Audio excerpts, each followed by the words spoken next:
kalau kita tengok golongan Wahabi ni mudah mengkafirkan orang. Dan kalau kita tengok awal lagi bagaimana Wahabi itu boleh keluar, boleh mengkafirkan orang, boleh menyebarkan pengaruhnya, kononnya nak membetulkan akidah umat Islam. Apa yang tak betul? Katanya adalah umat Islam pada zaman itu dan sekarang pun mereka mengatakan bahawa umat Islam zaman itu dan sekarang telah jatuh syirik.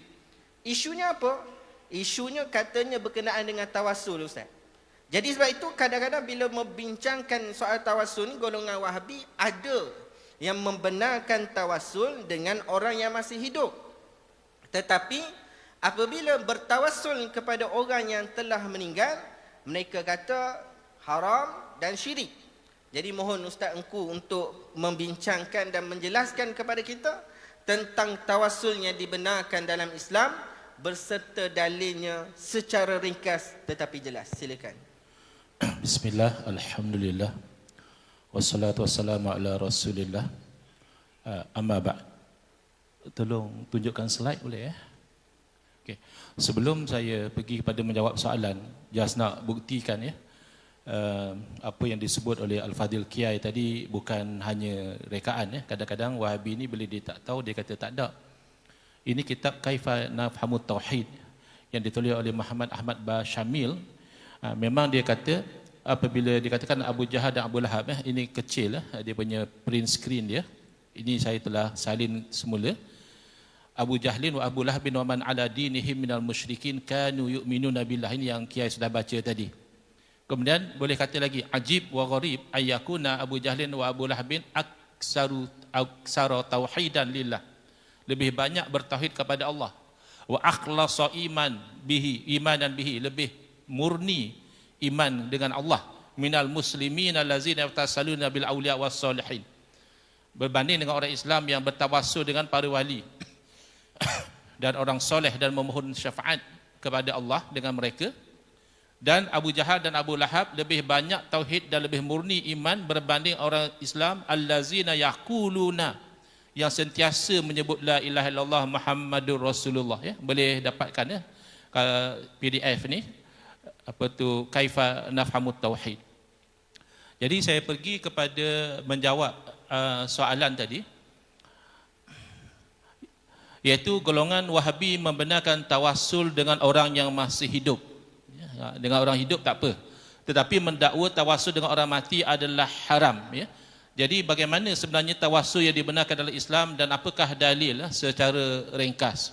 Sebenarnya perbezaan antara Ahli Sunnah wal Jamaah dan Wahabi dalam bab tawassul ni dia tidak menyeluruh ya, hanya pada sudut tertentu sahaja, iaitu hukum bertawassul dengan orang-orang soleh termasuk para nabi alaihi wassalatu wassalam yang telah meninggal dunia. Adapun bertawassul dengan Asmaul Husna, tawassul dengan amal soleh, kedua-dua ini dinilai baik dan dibenarkan oleh Ahli Sunnah wal Jamaah dan juga Wahabi. Wahabi tidak ada masalah dengan dua jenis tawassul tadi. Kekeliruan mula berlaku apabila bergerak kepada isu tawassul dengan orang-orang soleh. Saya perhatikan kekeliruan ini juga ada level dia. Kalau Wahabi baru nak up, ya, Wahabi pun banyak level ya. Ada Wahabi baru nak up, dia pun baru-baru nak belajar jadi Wahabi. Jadi kata dia mana boleh tawassul dengan orang soleh. Orang soleh ni makhluk. Kalau kita bertawassul dengan orang soleh, berarti kita menjadikan makhluk sebagai perantaraan. Ini syirik. Jadi ini jelas batil kerana mereka kan menerima tawassul dengan amal soleh. Amal soleh juga makhluk. Allah berfirman, wallahu khalaqakum wa ma ta'malun. Padahal Allah yang menciptakan kamu, berarti kita makhluk Allah, dan apa yang kamu amalkan soleh atau tidak adalah makhluk Allah. Maka tidak ada satu justifikasi boleh dan bagus bertawassul dengan satu makhluk namanya amal soleh, tiba-tiba jadi haram bertawassul dengan satu makhluk yang lain namanya orang soleh, padahal sama-sama soleh. Satu amal soleh, satu orang soleh. Ini biasanya Wahabi yang tak mengaji. Tapi kalau Wahabi yang educated, mungkin yang ada PhD dan sebagainya, mereka tidak kata begitu. Mereka akan kata tawassul boleh ya, tetapi dengan syarat kita bertawassul dengan orang soleh yang masih hidup. Yang itu okey. Kita jumpa satu orang yang baik, kita kata tuan guru tolong doakan saya. Tu okey, tu tawassul dengan orang soleh masih hidup. Tetapi kalau tawassul dengan orang soleh yang telah meninggal dunia, mereka mendakwa khilaf. Ini masalah khilaf kata dia. Yang rajih haram. Tawassul dengan orang soleh telah meninggal dunia, pendapat yang rajih adalah haram. Ini adalah penyelewengan fakta. Kerana telah sepakat umat Islam membenarkan tawassul semenjak zaman salafus soleh, sehinggalah awal-awal tokoh yang mempertikaikan mengharamkan adalah Al-Imam Ibn Taymiyah pada kurun ke-8 Hijrah. Ini bukan nama khilaf, ini nama kharqul ijma'. Ini nama mengoyakkan ijma', dan siapa yang belajar usul fiqh dia tahu ijma' bila telah berlaku tidak akan dikoyakkan oleh sesiapa pun. Yang kedua, bila dia kata haram bertawassul, ini masalah dengan Wahabi. Tang dia saja dia nak tanya dalil. Bila kita cakap macam ni, mana dalil? Yang dia cakap macam-macam, hafaz dalil pun tak ada. Bila kita bawa dalil, ni tak sahih, ini Syekh Albani kata dhaif, ini begini begitu. Hang punya dalil mana? Langsung tak ada. Jadi bila dia kata haram bertawassul, dia kena ingat haram adalah hukum syarak. Bila hukum syarak, dia mesti kena ada dalil. Jadi bila kita kaji, keharaman yang didakwa ini tidak mempunyai sebarang dalil, baik dalil akli maupun dalil nakli, hanya bertaklid buta kepada fatwa dan pendirian Al-Imam Ibn Taymiyah rahimahullah ta'ala. Baik, pertama, berdoa secara tawassul dari segi akli adalah sesuatu yang tidak tertolak. Dari segi akal boleh. Kita menyebut sesuatu yang baik dalam doa kita, ya Allah dengan berkat amal soleh, ya Allah dengan berkat orang soleh. Cuba lihat. Bertawassul adalah kerana kesolehan. Adakah kesolehan seorang soleh terbatal dengan sebab kematian dia? Kita tawassul dengan Nabi SAW adalah kerana kemuliaan Nabi SAW. Adakah baginda hanya mulia ketika baginda hidup, lalu setelah wafat hilang kemuliaan baginda? Kan tidak demikian. Sebab itu kata dari segi aklan pun sudah rosak cara berfikir mereka. Dan naklan tidak ada dalil daripada Quran dan Sunnah yang mengharamkan tawassul. Bahkan, ini pengalaman sebenar, yang tahu-tahulah. Saya tanya kepada orang-orang yang terpelajar. Tapi mereka tak kata mereka Wahabi lah. Cuma pendirian mereka tu banyak yang sama macam Wahabi. Saya tanya depan-depan, ada atau tidak dalil yang mengharamkan istighasah dengan wali-wali yang telah meninggal dunia? Yang berkenaan jawab, dalil banyak dalam Quran semua. Saya kata, kalau macam tu buat main satu. Saya minta satu dalil sebab dia kata banyak. Sampai habis mesyuarat, satu dalil pun tak ada. Tak ada buat main. Dia lupa Ustaz, biasalah manusia lupa. Kalau seorang boleh jadi. Sampai 14-15 orang hak dia PhD, takkan pakai sampai lupa habis. Jadi tak puas hatilah, ni cerita di sebalik fitnah, kononnya Ustaz Engku menganjurkan minta tolong dengan pokok. Asatizah dengar baik-baik. Wahabi duk tuduh Ustaz Engku, inilah dia. Boleh tawassul dengan pokok. Bahkan ada yang kata, saya kata boleh sembah pokok. Jadi bila mereka tak boleh bawa dalil, mereka pusing. Mereka siapa tu tak usah tanya. Tanya sambil minum sekali boleh. Mereka pusing, mereka kata, kalau macam tu, bolehlah minta tolong dengan pokok. Dengan syarat, iktikad dia, Allah yang beri. Saya ingat saya, itu pertama kali saya dengar idea gila macam tu. First time, tahun lepas. Jadi pertama, orang ni anggap wali itu macam pokok kot. Yang kedua, dia gagal beza antara asbab dan hakikat. Nanti kita akan terangkan insya-Allah bila kita bincang bab istighasah. Bab istighasah lebih serius daripada tawassul. Kalau tawassul mungkin dia kata haram, istighasah dia mengatakan syirkun akbar. Syirik besar, mukhrijun anil millah, menyebabkan orang yang istighasah dengan orang mati ni menjadi orang kafir, keluar dari agama. Teman dah dapat dah kafir. 3 hari lepas. Dia kata orang ni memang tidak ragu-ragu telah kafir, murtad, musyrik, haram sembahyang di belakang dia. Di asatizah kalau kita sembahyang ramai-ramai tak usah duk tolak Ustaz Engku di depan lah. Haram dia kata. Dan kalau saya sembelih binatang, jadi bangkai. Sebab saya bagi tahu istighosah dengan Rasulullah SAW tidak syirik. Itu bukti. Ya. Wahabi ini bila dia beza pandangan, dia takfiri. Yang tak takfiri itu mungkin dia masih peringkat taqiyah lagi. Tapi ideologi dia takfiri. Dia mengatakan istighosah dengan orang mati adalah syirik akbar. Baik, kita fokus tawassul dahulu. Dalam Al-Quran, ajaran tawassul ini adalah secara umum sahaja mencakupi pelbagai wasilah. Sementara dalam sunnah, anjuran ini ada yang secara khusus, ya, yakni tawassul dengan orang soleh dengan menyebut nama mereka di dalam doa. Kalau dalam Al-Quran misalnya, dalil umum Kiai telah baca tadi, ya ayyuhalladzina amanu taqullaha wabtagu ilaihil wasilah ila akhiril ayah. Jadi dalam tafsir Al-Qurtubi, al-wasilah ini ditafsirkan sama ada sebagai al-qurbah, amal ketaatan, ataupun kedudukan dalam syurga. Jadi ini umum, apa-apa saja amal ketaatan itu menjadi wasilah kepada kita. Tapi dalam sunnah dia lebih khusus. Selain daripada tawassul dengan amal soleh, juga termasuk tawassul dengan orang soleh baik yang hidup maupun yang telah meninggal dunia. Tawassul dengan amal soleh kita tak bincang, kerana Wahabi pun terima. Dia kata itu tawassul yang sunni, ya, iaitu kita sebut amal soleh kita dalam doa. Tapi yang kita nak bincang adalah tawassul dengan orang soleh yang telah meninggal dunia. Maka Wahabi membuat bid'ah sayyi'ah dalalah, ya, minta maaf, ya. Wahabi selalu tuduh kita ahlul bid'ah sebab kita zikir ramai-ramai, baca doa ramai-ramai. Bahkan sebahagian Wahabi yang baru na'ab, kita baca kunut boleh cap kita ahli bid'ah. Ya. Tetapi hakikat mereka lah ahlul bid'ah. Dan bid'ah yang mereka buat adalah bid'ah yang sayyi'ah dalalah, semata-mata kerana taksub kepada fatwa Al-Imam Ibn Taymiyah berbanding nak berpegang teguh dengan sunnah Nabi SAW dan juga salafus soleh.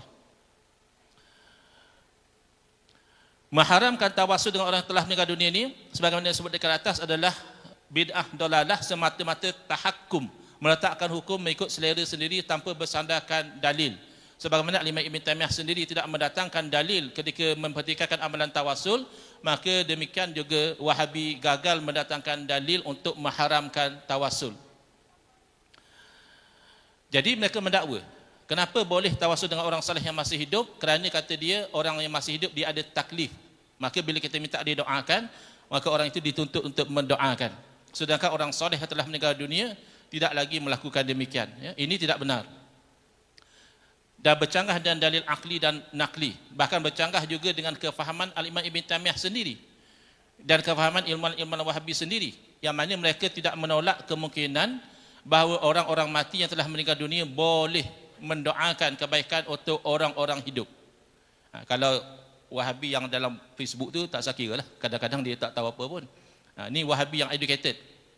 Dari segi dalil nakli mudah sahaja.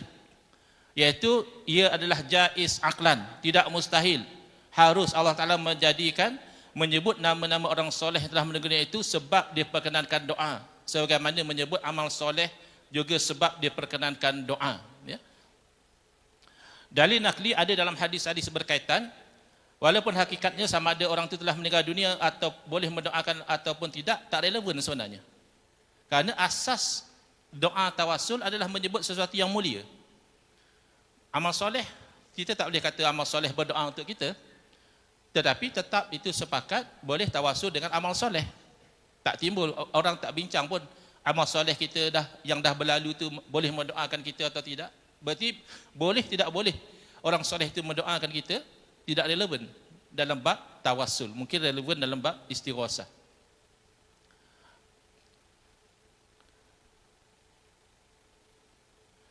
Jadi sebab itu kita tidak tawassul dengan benda-benda yang tak baik. Tidak ada yang mengatakan tawassul dengan nama iblis misalnya, tawassul dengan maksiat yang kita buat misalnya, tawassul dengan menyebut nama orang fasik misalnya, tawassul dengan menyebut nama orang kafir misalnya, walaupun mereka masih hidup. Terbukti kayu ukurnya bukan hidup atau mati. Tidak ada ulama yang kata kita tawassul dengan orang zalim, tawassul dengan orang fasik, walaupun mereka masih hidup. Berarti hidup mati bukan kayu ukur. Kayu ukur boleh atau tidak tawassul adalah kemuliaan apa yang kita sebut dalam doa. Nama Allah mulia, tawassul dengan Asmaul Husna. Amal soleh mulia, sebut amal soleh kita. Orang soleh mulia, sebut nama orang soleh dalam tawassul. Baik. Seterusnya, bila mereka kata tak boleh, ya, orang mati mana boleh mendoakan, itu bercanggah dengan hadis, ya, yang mana Nabi SAW memberitahu, hayati khairul lakum wa mauti khairul lakum. Hidup saya baik untuk kamu dan mati saya juga baik untuk kamu. Hidup baik kenapa? Hidup baik kerana Nabi SAW berbicara dengan sahabat dapat ilmu. Sementara wafatnya bagi dia baik kerana tu'radu alayya a'malukum. Dipamerkan kepada saya amalan kamu, famakana min hasanin, yang mana baik, hamidullah, saya puji Allah. Alaihi wa makana min sayyi'in istaghfartullahu lakum. Mana Nabi berdoakan moga-moga Allah mengampuni dosa orang tersebut.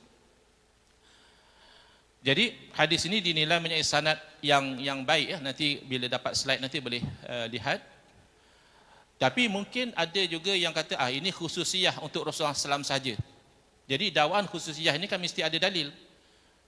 Kerana secara umum Nabi SAW ini menjadi uswatun hasanah.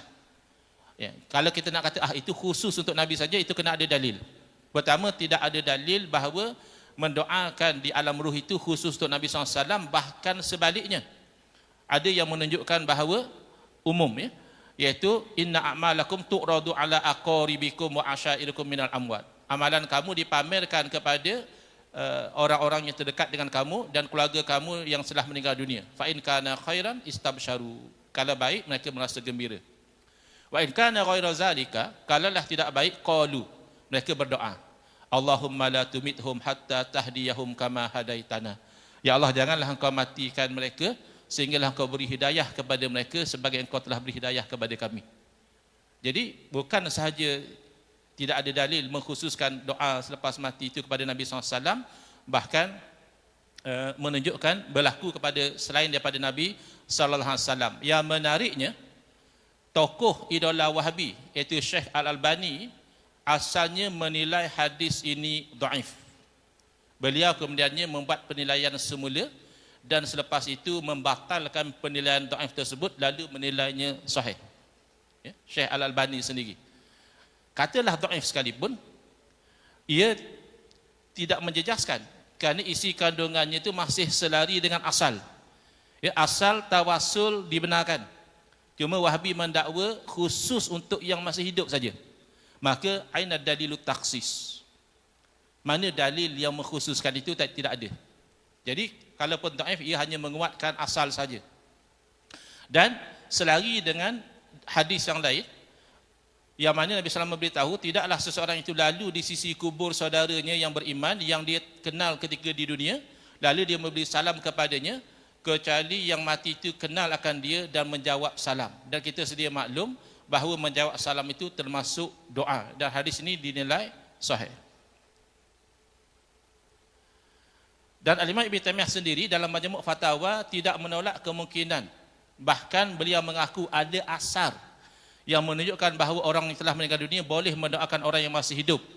Tinggal lagi beliau memfatwakan haram meminta doa daripada mereka.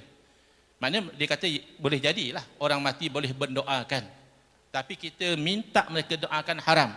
Ya, ini tidak ada dalil. Kerana alasan dia semata-mata kerana salaf tak pernah buat.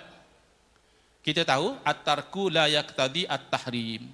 Semata-mata satu perbuatan itu ditinggalkan oleh Rasulullah SAW sendiri belum memastikan keharaman. Apatah lagi yang tidak dibuat oleh salaf, dan dakwaan beliau tidak dilakukan oleh salaf itu tidak betul. Dakwaan itu tidak betul. Di zaman salaf sudah berlaku tawassul dengan Nabi SAW selepas kewafatan baginda. Itu nas dalam Majmu' Fatawa.